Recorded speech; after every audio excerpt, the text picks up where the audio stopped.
ঢাকার সন্দেহে এক ব্যক্তিকে পিটিয়ে হত্যার ঘটনা ঘটেছে।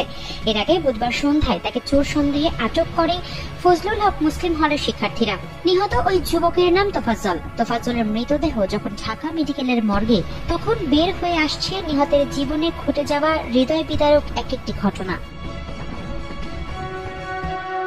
আরিফুজ্জামান আল ইমরান নামে ঢাকা বিশ্ববিদ্যালয়ের এক সাবেক শিক্ষার্থী তোফাজ্জল ফেসবুকে একটি পোস্ট দেন। তার পোস্ট থেকে জানা যায়, তোফাজ্জলের বাড়ি বরগুনার পাথরঘাটা উপজেলার কাঁঠালতলী ইউনিয়নে। তিনি মানসিক ভারসাম্যহীনতায় ভুগছিলেন। তোফাজ্জল পাথরঘাটা উপজেলার কাঁঠালতলী ইউনিয়নের ছাত্রলীগের সভাপতি ছিলেন। ব্যক্তিগত জীবনে প্রেম সংক্রান্ত একটি বিষয় নিয়ে আঘাত পেয়ে কিছুটা মানসিক ভারসাম্য হারান তিনি। কিছুদিন পরেই তার জীবনে নেমে আসে বিপর্যয়। খুব অল্প সময়ের ব্যবধানে তোফাজ্জলের মা, বাবা ও একমাত্র বড় ভাই মারা যান। পরিবার ও অভিভাবক শূন্য হয়ে পুরোপুরি মানসিক ভারসাম্য হারিয়ে ফেলেন তিনি।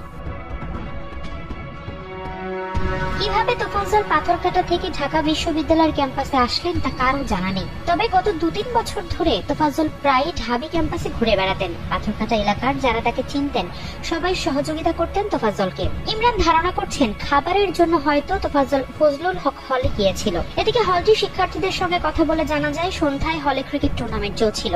এমন সময় হলে হঠাৎ তোফাজ্জল নামে ওই ব্যক্তি প্রবেশ করলে শিক্ষার্থীরা দুপুরে 6টি মোবাইল চুরির ঘটনায় চোর সন্দেহে মূল ভবনের অতিথি কক্ষে নিয়ে তাকে মারধর ও জেরা করতে থাকে।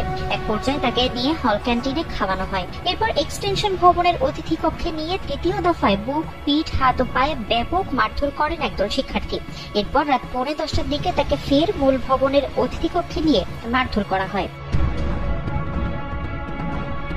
10টার দিকে প্রক্টোরিয়াল মোবাইল টিমের সদস্যরা এলে মারধরকারী শিক্ষার্থীরা তোফাজ্জলকে তাদের হাতে তুলে দিতে অস্বীকৃতি জানান। পরে কিছু শিক্ষার্থী ও কয়েকজন হাউস টিউটরের সহায়তায় তাকে প্রথমে শাহবাগ থানায় এবং পরে ঢাকা মেডিকেল কলেজ হাসপাতালের জরুরি বিভাগে নিয়ে গেলে দায়িত্বরত চিকিৎসক তাকে মৃত ঘোষণা করেন।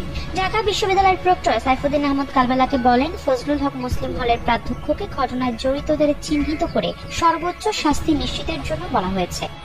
যারা আক্রমণ করেছে তাদের মধ্যে তাদেরকে চিহ্নিত করে সর্বোচ্চ শাস্তি নিশ্চিত করবেন হল পর্যায়ে। আফসারা নাজ, কালবেলা।